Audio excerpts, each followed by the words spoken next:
Hello everyone, welcome on in. We start the new week with the Betting Weekly Dojo, looking at the world of sports betting, some tips, some information and some topics around the world of sports betting. And who better to join me every week is my co-host, is professional gambler Neil Channing. Good morning, Neil. How are you, mate? Hi, Nigel. Yeah, I think 2 weeks ago I said to you that it was the kind of changing of the seasons and a good time to possibly pull your oars in, not punt so big, have a little bit of a break, reassess things. It's awkward when, for me in horse racing, when it changes from the jumps to the flat, but also at the end of the football season when some teams are not motivated. In the States, the move from college basketball into baseball, coming into the NBA playoffs. It's definitely a time of transition, and I thought it would be a good time to have a rest. Of course, it came on last week, and then I'd had an absolutely massive week of punting. I'd got absolutely mental, loads of bets. This week, I have had a bit of a rest. I did say to you I'd probably spend the week watching a lot of snooker. I have watched a lot of snooker, but I haven't actually really bet on it that much. I'm not doing very well on it, the bets I have had. It's been a bit poor for me, but I sort of felt like the first week I wanted to kind of get the feel for a lot of the players.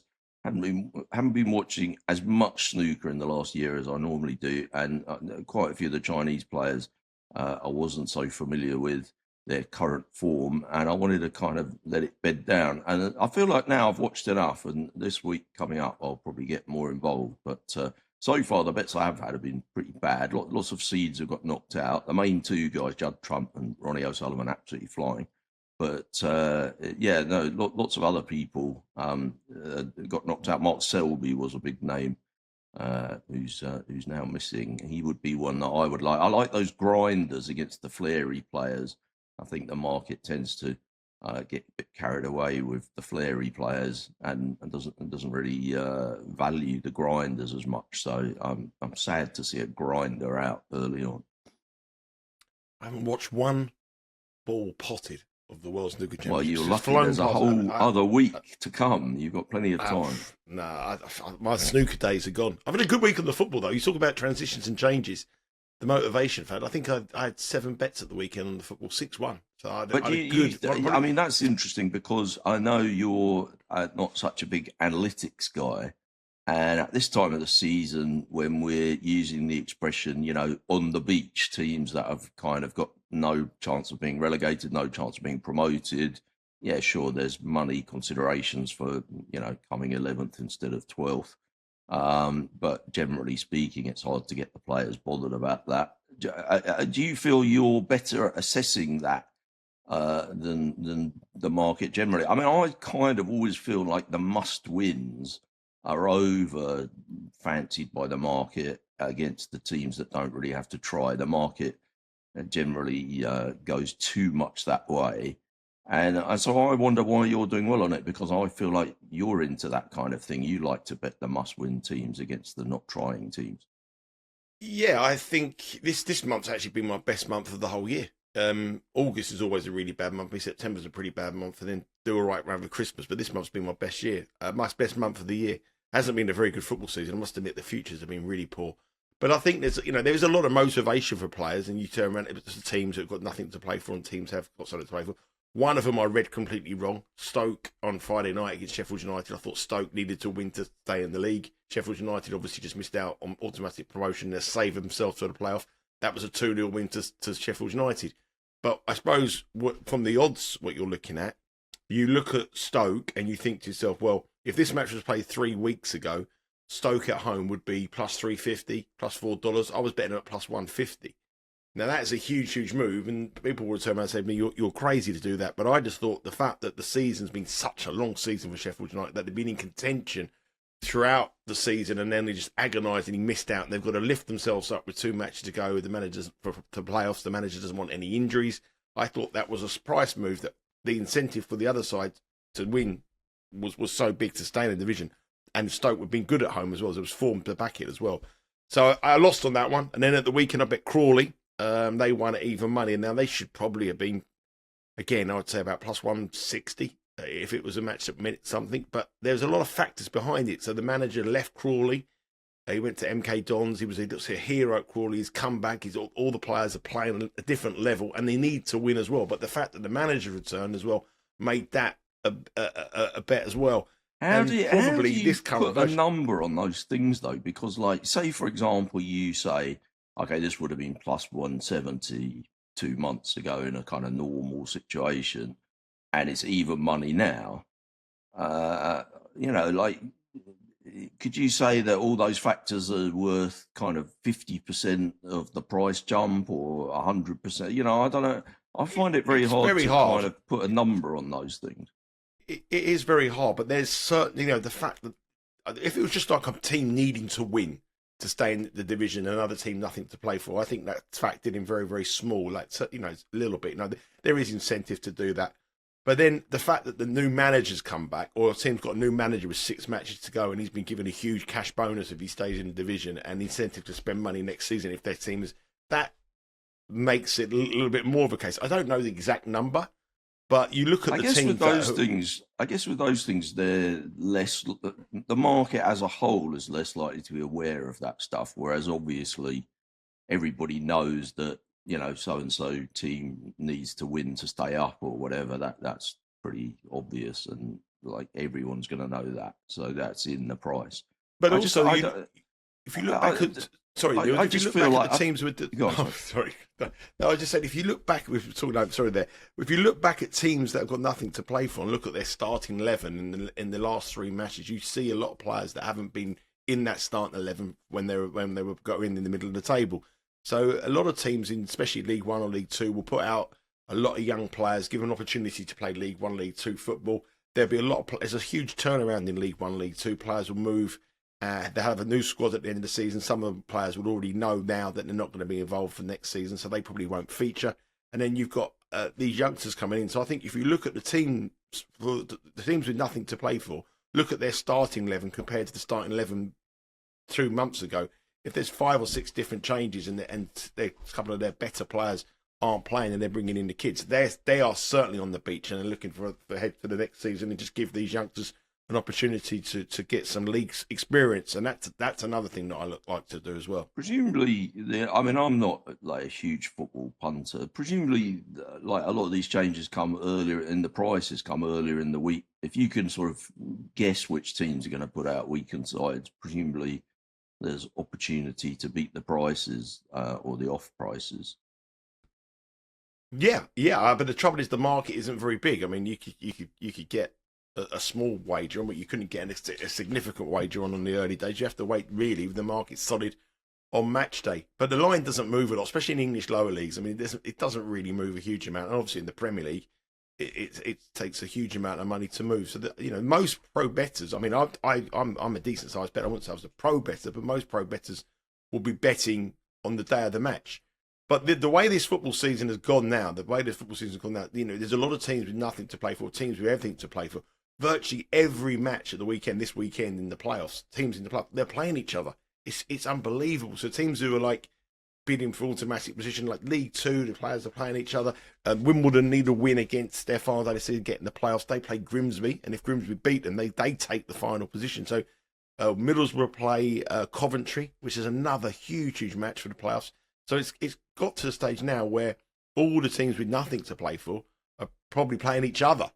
And the ones that have got some incentive are playing each other. It's crazy how the fixtures have gone into the final day of the season. Now, the other thing that I always remember for the last week of the season is that goals are through the roof. Now, it's partly because the end of the season comes in May and the weather's a lot nicer and the pitches are playing a bit faster and whatever.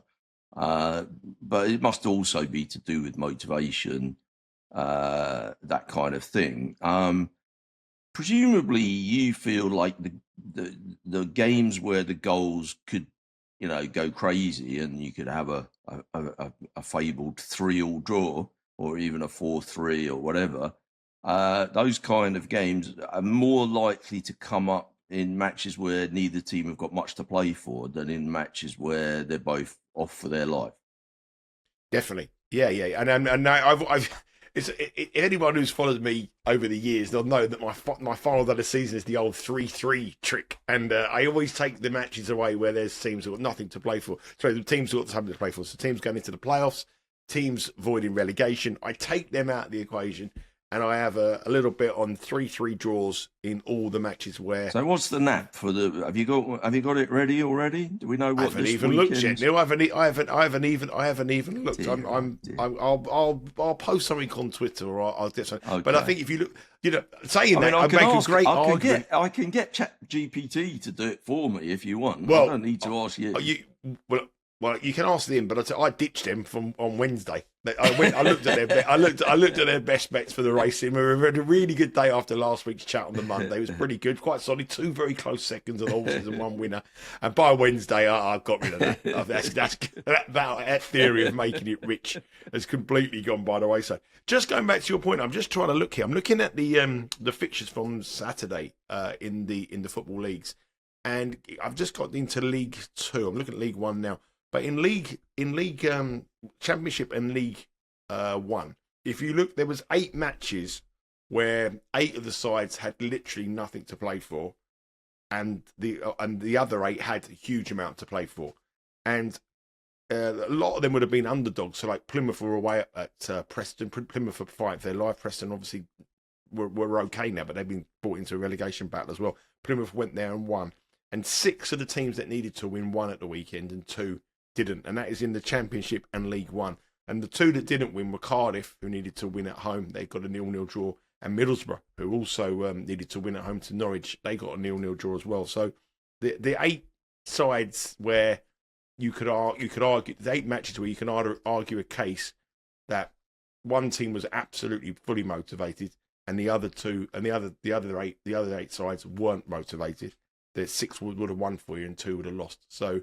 There is, I mean, I know I've read articles in the Racing Post, and I know that Bruce Millington in the Racing Post is very much against that theory, and he thinks that the prices you lose in the long term, and I can understand it, but without actually breaking it down and looking at 20 years of it, but I just still think there has to be more motivation for a side with everything to play for, and they say this, you can't change a season on its head in one match. I think you can if one of the teams who are 30 points above them put in 4 kids and they've got no interest whatsoever, and the other team fighting for their life, and the manager gets a cash incentive and the players get a cash incentive if they stay in the league. So it's an interesting one, and I'm sure that people have their views. If you've got your opinion on it, stick it in the comment box below. But going back to Chat GPT, yeah, I sent you the bets on Monday. We spoke about it here on the dojo on Monday. It was quite interesting. That basketball did well. I thought I went in again on the Tuesday. What do you got for me today, Chat GPT? Nothing any good. Wednesday I went in again, and by Thursday, that was it. Me and Chat GPT for the tips we were done. I'm not sticking with that. I'm not sticking with that. But yeah, so it was a good week. It was a good week in the action. I mean, I'll find you a 3-3 draw by the end of the show. So I'll find you a match that's what I want. We'll find a high scoring game. But the trouble is, again, I've had this dream, and I big it up to everybody saying we bet 3-3s and 5 season. I think I've done it for about 6 years. I think there's been 4 4s, 5 4s, 4 3s. I don't think we've ever had a 3-3 of the matches that I've chosen. So we'll try and find one a little bit later on in the show. Give you a couple of matches that may be some goals at the weekend in the final weekend of the Football League. Where's that season gone? Time is going far, far too quickly as the changing of transition periods go ahead. Now, the main conversation today, Neil, was something that I mentioned to you last week, and I sent you over it. And someone send it to me. It was a college in, I think, Ontario. It was in Ontario, yeah, research paper. And they looked at cash out. They looked at the benefits of cash out, who uses cash out, what demographic a person uses a cash out. Now, I know cash out has been a very, very big thing to change in the UK market and the American market since it started in the American market. Something that we've never seen in a lot of people. I've got a friend of mine who cashes out all the time on everything he does. Literally, he'll have a goal for in the lead, he'll cash out and just take the money. He wants the money. But it broke it down, and there was some sort of very, I wouldn't say alarming, but what it said was that the people who mainly use cash out are problematic. The consumption of alcohol and cannabis use, feelings, depression, anxiety and stress, and motivated to gamble to make money. The primary reasons for cashing out was to access money immediately to cut losses, and because cashing out found like a less risky option. Now, that sort of, it did sort of surprise me. And I understand some people's financial circumstances might be very different. And obviously, if you've got a good position and you don't want to put yourself through and lose everything, or lose your stake. If that golfer doesn't win on the final round, and you've got the option to take some money. I can get that, depending on each person's individual circumstances are very different. But it was a real fascinating read, wasn't it? Yeah, I was. I mean, I must admit, I loved it. I thought it was a really great piece of research. It looked quite robust. They had a good sample size of people, and they asked some good questions. I mean, just the headline figure that they came up with, which was that 52% of people in the study had used cash out. That surprised me a little bit. I mean, I would have thought that, if you took a sort of random 1,000 punters, lots of them would never even heard of cash out or know what it was or how to use it or seen it. It sort of Really, amazed do you know me. what? I thought it'd be higher. I thought Oh, more really? people Well, would use it. I mean, thought obviously, the sites do tend to kind of push cash out. But I thought it was something that you had to be a kind of reasonably sophisticated punter to know about it, even, or to know how to go about cashing out. My Harry, he's on the apps betting his football with his friends, and they're all like 21 years of age. They're all cashing out. They have their accumulators, and the way they cash out, they have like a $2 or £2 accumulator, and by Saturday night they can be offered 25 quid for their cash out. They take it, and that's their beer money for the evening. That's what they do. Now, a load of them, they all cash out. Now, these are like small recreational bettors. I think it's become a real modern thing. I think it's, well, that surprised me as an old dinosaur and a person that doesn't really cash out. I mean, in terms of cash out, not cash out, I've never cashed out, but I have hedged plenty of times. And so, when you press the cash out button, essentially you're just hedging. You're allowing the company to come up with a price at which you can sort of, to use the kind of exchange terminology, you can green up. You can get yourself into a positive position, whatever happens. And with the exchanges, when you kind of green up, you just place another bet the opposite way to what you've done into the market. Now, if it's a liquid market where there isn't too much two-way action, pressing the cash out button on the exchange will mean that your second bet is done at a sort of below the price that you would probably get matched at if you sort of hung around and drip fed the money in gently at the kind of close to the margin prices. So cash out is very profitable for the companies, and I can see why they push it. I feel like when I change my position on an event, it's because I change my mind. I go into an event thinking, oh, well, this player is going to win because of this, that, or the other reason, or the price suggests to me that he's been undervalued in the market. And then maybe I see something and I think, okay, well, I don't really share that opinion anymore. That's not such a strong thing for me. And I can either take a small loss or take a small profit and just get out of it. Now, that's something I do quite often, but it's always based on what I think about the underlying sporting or current affairs event. I don't think in terms of I want to lock in a profit because that's going to make me feel better over the weekend. In this study, the motivations for people to cash out were way more likely to be, well, I want to get some of my money back because I need it, I want to lock up a profit because I've hit the front and that's a comfortable position for me. Nobody was talking about because I've changed my mind on whether they're going to win or not, which that was a bit worrying, really, because that feels like we're in the realms of slight problem gambling, really, aren't we? If you're only thinking in terms of I desperately need the money or I can't afford to lose, rather than this is what I actually think is likely to happen in the sporting event, it sort of makes me think that people are betting kind of more than they really want to, and then cashing out and using that to kind of limit their losses, with the assumption that the optimism of gamblers that it's going to go in their favour and they're going to be able to cash out with a profit. I found it sort of slightly worrying when I read it, and I think UK and European operators would find that slightly worrying, because there has been a move in recent years to suggest that gambling should just be a recreational pastime. There shouldn't be any intention to make money or win money. Advertising or gambling in the UK, you're not allowed to suggest that this could be a solution to financial problems you might be having. You can't do an advert of a guy, betting on the football and then lazing on the beach with a beautiful blonde on his arm and a big cigar and a cocktail. You can't suggest that this is a way to an easier or better life. You can follow my Instagram account at Seeley. I just, I sort of think that punters do still feel that way, that that's their reason for gambling, that they want to make money. And that's been something that a lot of the operators are not really comfortable with anymore. I don't know. I found that side of the report pretty interesting, actually. I think the interesting thing is, really, I mean, I don't, most people who, I think it was 224 people they spoke to on this report, and they were recreational gamblers.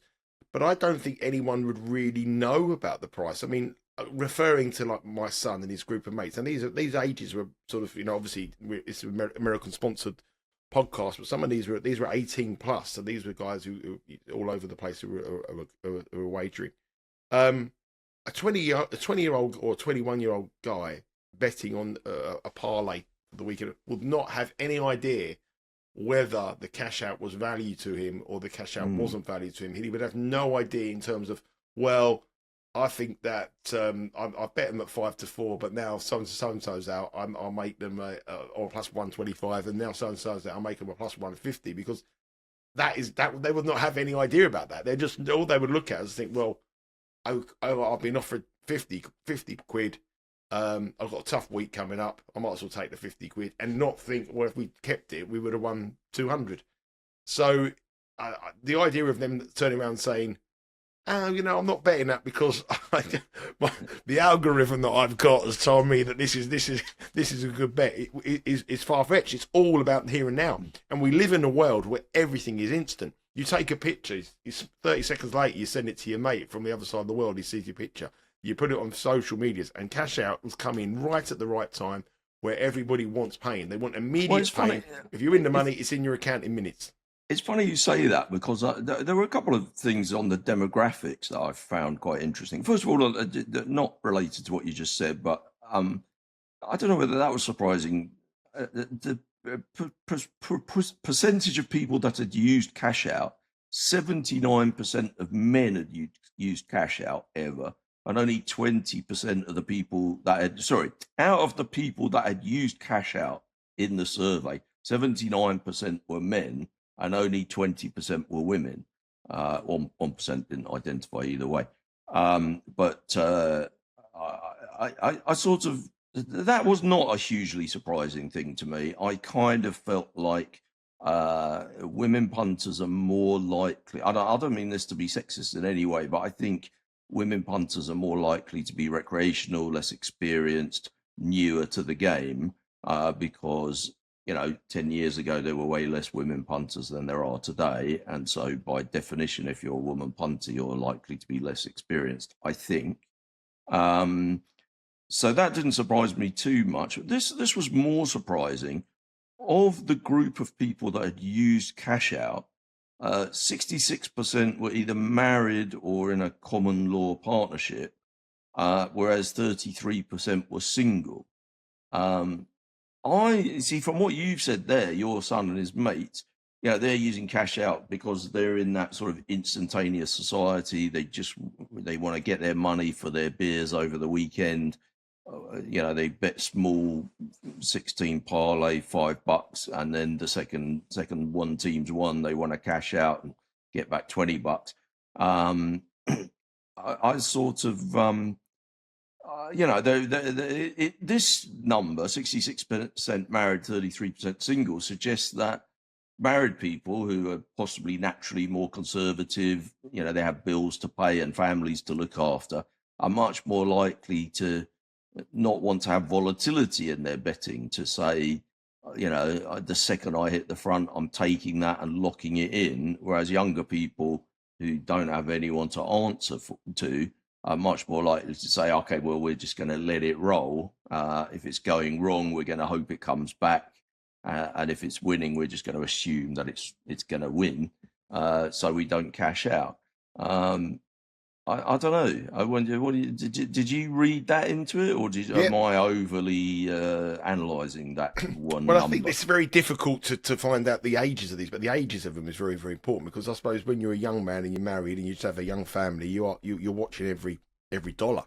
I've got 2 children, and my risk when I was younger was too big, and it should have been at the time where I now probably should have taken more chances, because the children are older and things have changed in my life. But I think at the early stage of marriage, you do want to be careful.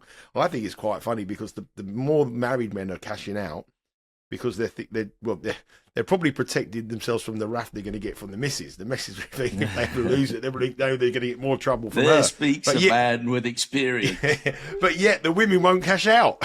So that sums up women straight away. They'll tell you off for losing your money, but they get the opportunity, then they won't do it. So do you know in poker there's an expression, you can use it in sports gambling as well, but there are old, they used to say there are old poker players, but we say there are old gamblers. There are old gamblers and there are bold gamblers, but there are no old, bold gamblers. As you get older as a gambler, you lose your propensity to say, I'm all in. I'm happy to bet the farm on this.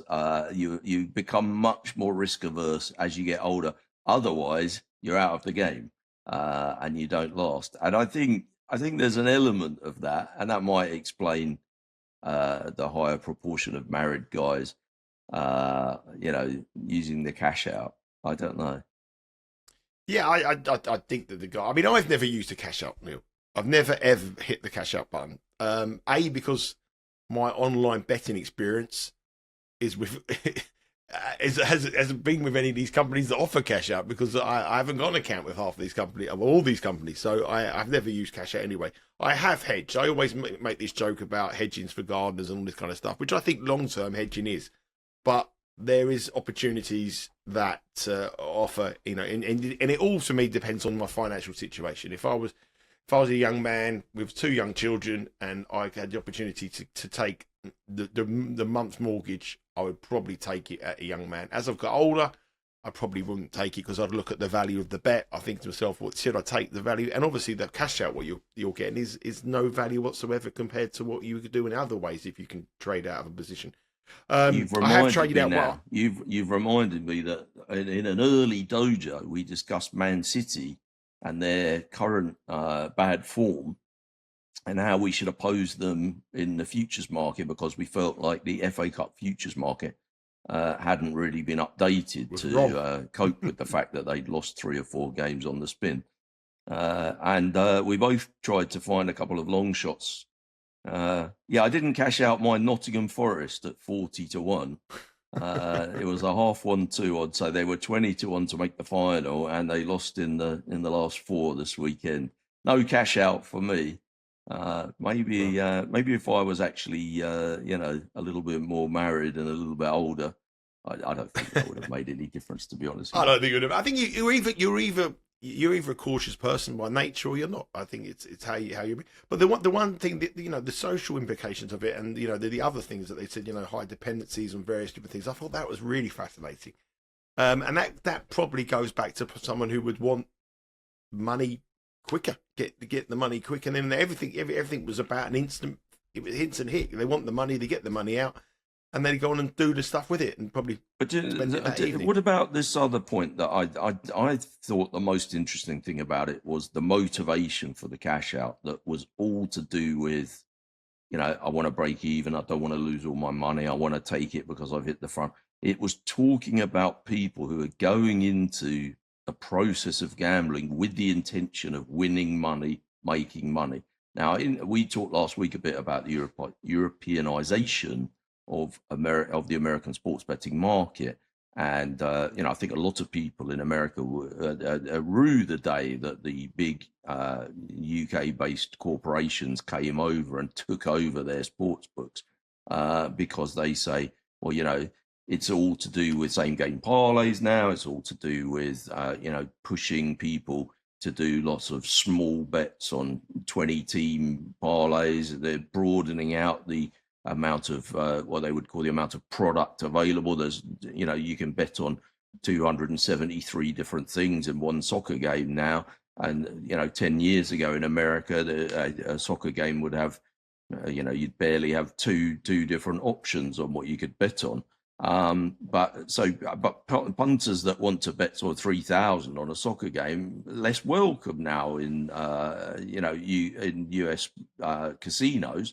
They tending to look for people who they want recreational people to come in. Professional gamblers definitely not so welcome.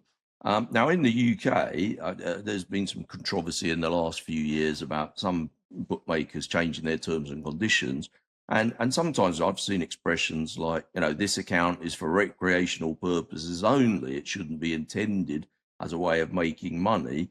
If you do business with our company, you're essentially, you're here to lose. It should be a fun thing for you because it enhances your enjoyment of a sporting contest. But you shouldn't be thinking about it as a way to try and make money. Now, I don't think that really goes down very well in America, the land of the free and, the American dream.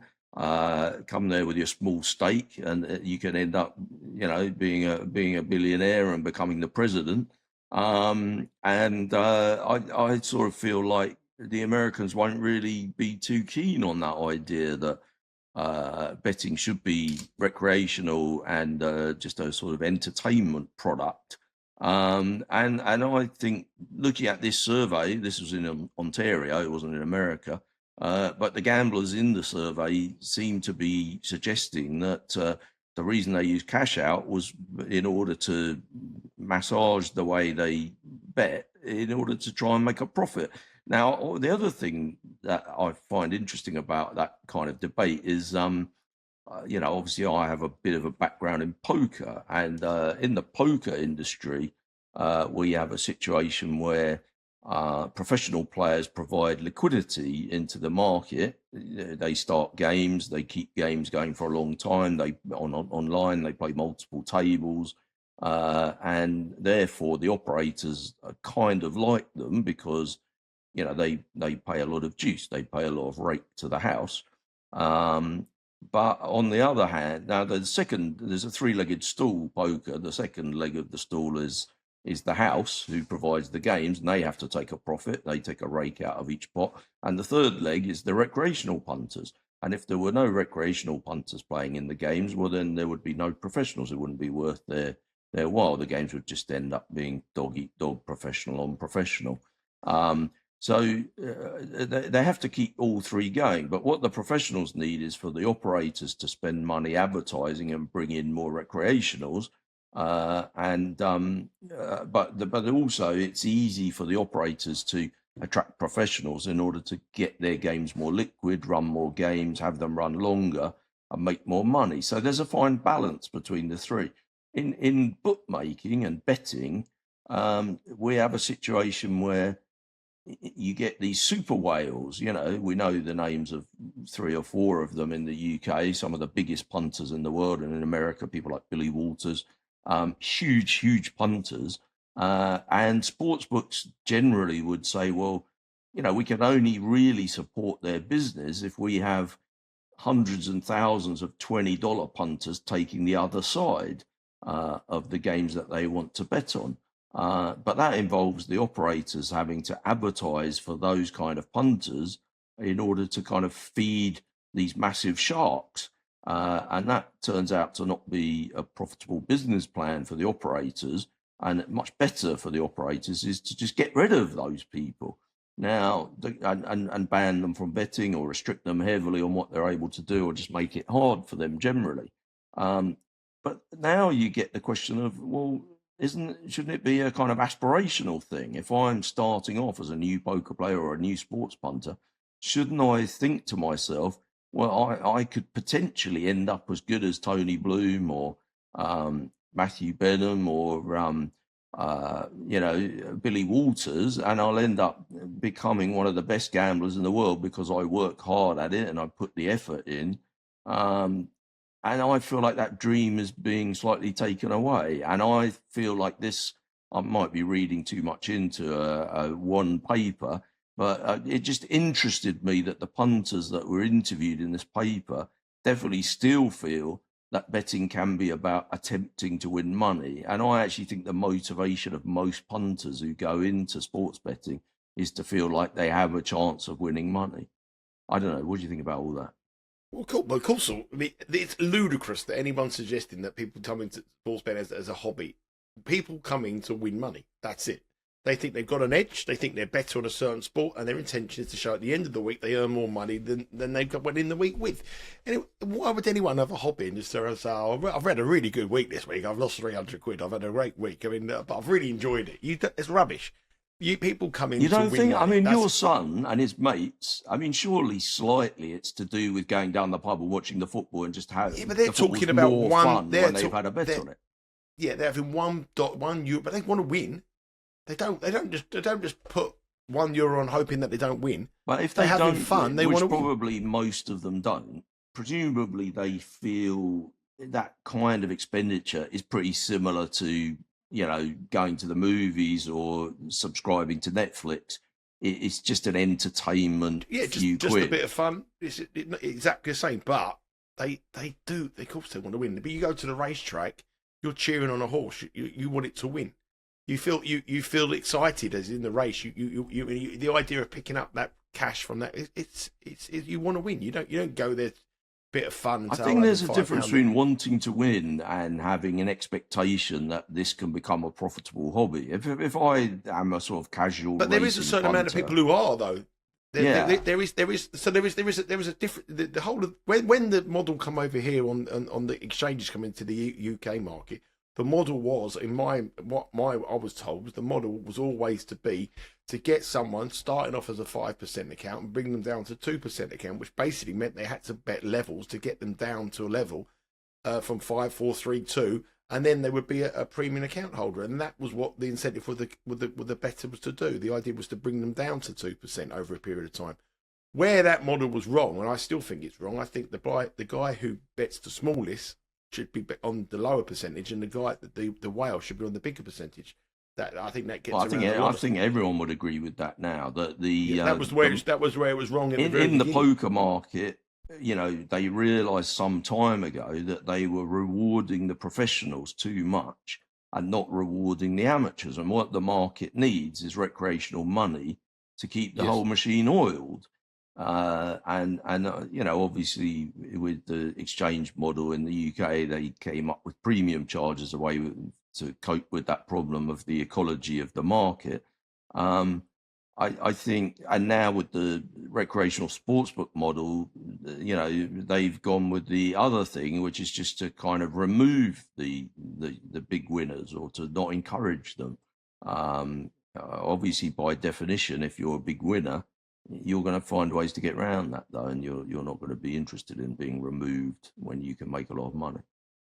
I mean, I think, I'm going to just change it very slightly. We're going to change the opinion here. But, I mean, we go back to, like, my son, when he was 9, 10, there was no competitive sport for kids. You had league tables coming now at 13. You have proper matches. You beat a team. You don't know how they've got on weeks before. They go to a supercomputer and nobody has anything. Kids are encouraged now not to cheer when they score. The parents are told not to really cheer anymore. You have to be, it's all about participating and not winning. You want to win. I don't care what it is in life. You want to win. You want to be successful. And for me, gambling is exactly the same.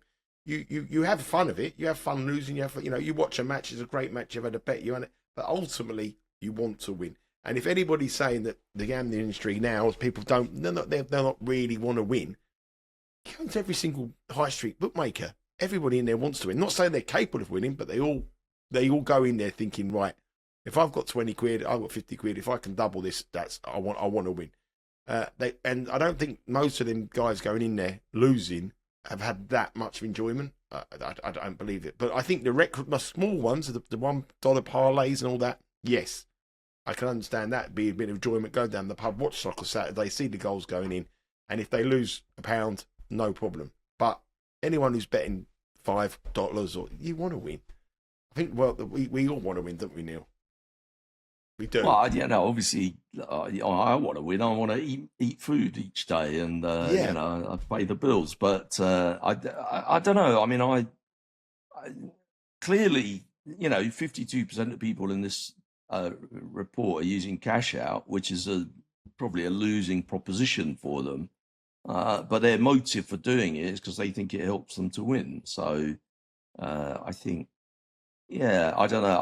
I'd love to see more of this kind of research. I think it's interesting that universities are putting money into this kind of research, and I found it fascinating. I want to read more stuff like that. Yeah. Actually, so if anyone sees anything like that, do send it in papers and stuff. Yeah, if anybody wants me to send them an email copy of it, it's a very interesting piece. I might actually put it out on Twitter actually, and let anybody who wants to see it. I'll put it out. I'll post a link. It's on the when we broadcast this dojo, I'll put the link on it as well. And if you've got any thoughts on it, put the comments in the box below. Now, you asked me about the 3-3s, and I've been sitting here jotting away while you've been talking, looking at the 3-3. Well, I'm glad to hear you were doing something. Now, I know half the people on it don't want to win. So you probably can go off now. You don't want to cash out when it gets to 1-0. You're not going to get cash out. Don't. You're not going to be. What about the story about the guy who cashed out at Leicester City after they won the first match? Did you ever read that story? When Leicester won the league at 5,000.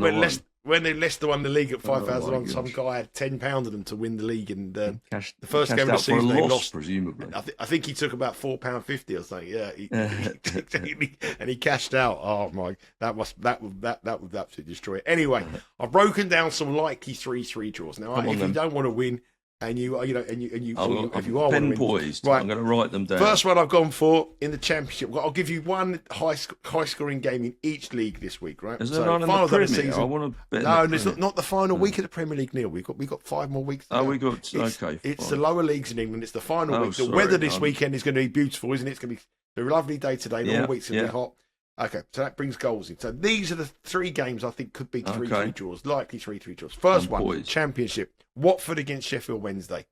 Okay. Met earlier in the season, and it was a 6-2 win for Watford. Right, 3-3 there, probably about 33-1. Nothing to play for either side. The Sheffield Wednesday manager is probably going to leave the club and head to Southampton. Well, I think more than likely. I'm Watford, sold on that one already. I think that could be a high-scoring game. Next match, League One. Peterborough are always the over-kings. They always used to be, didn't they? It's still that way. It's still one of the high scorers in the division. They travel to Rotherham. And earlier on in the season, Peterborough played Rotherham in the reverse fixture. What was the score, Neil? Was it 3-3? 3-3 it was. And Rotherham's last home match against Mansfield ended 3-3. Rotherham v Peterborough, 3-3. And finally, final match, Swindon against MK Dons. Swindon have been scoring goals for fun this season. Okay. Their last 8 matches at home, they've had 2 3-3 draws and a 5-4 win in a crazy match against Bradford. They're up against MK Dons, who again are a season to forget. There's 3 matches there, give you a little bit of interest. 33-1, 40-1, something like that. That'll be like the 3-team 3-3 parlay will be like 100,000 to 1. That'll do. That'll be lovely. And if nobody wants to win, but if you do want to win and you want to beat with a nice-looking blonde, you can have a cigar. Let me know, because I like to see that.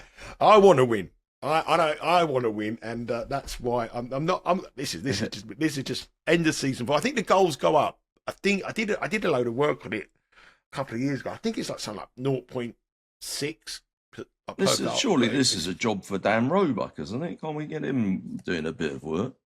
Yeah, well, we've been trying that for a few years, but he's now trying to tell gags rather than do anything else, and he's not. They're not great anyway. So they're your 3-3 draws. That's your end of season. Been a fascinating chat about cash out. If you've got any thoughts on cash out, if you had experience of cash out yourself, if you've had a big bet that you've cashed out, I think when you cash out, you think, oh, should I have done that? Shouldn't I have done that? And, the mindset is like, oh, what should I stick with it? Stick with it.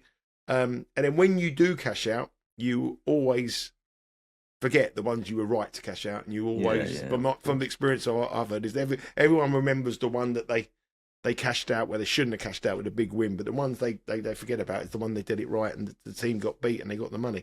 But anyway, if you haven't experienced a cash out, good or bad, let us know. Put it in the comments box. That's it for the dojo this week. Thank you very much as always, Neil. Really do join us. Don't forget. Do join us. Tell us where you've got to go. Subscribe. Press like.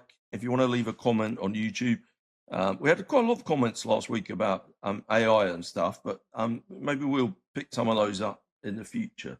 But feel free to leave comments. We do read them all, and it does guide us in what we might talk about in future weeks. But yeah, it helps the algorithm if you just press like and subscribe. It does, and it's still amazing, Neil. I looked at the figures again. It's still about 50% of people watching the show haven't hit that subscribe button. And we need them to. We need to get them algorithms up. We need 10,000 subscribers. So do us a favour. If you like the shows, please hit the subscribe button. Doesn't cost anything, does it, Neil? No, it's free. Press that button. Come on. Sort it out. Do join us.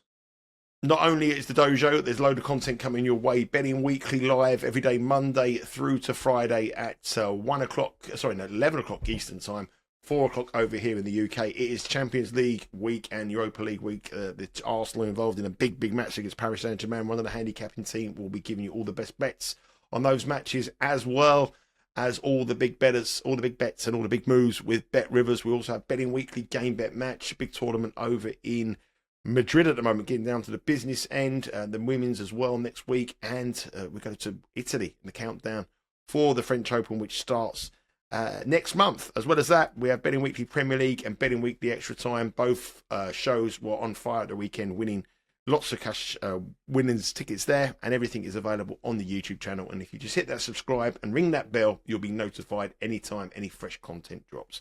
Thanks very much for all your time again. Enjoy the sunny weather, Neil. Have a good luck with your bets this weekend, and come on, we all want to win, don't we? We all want to win.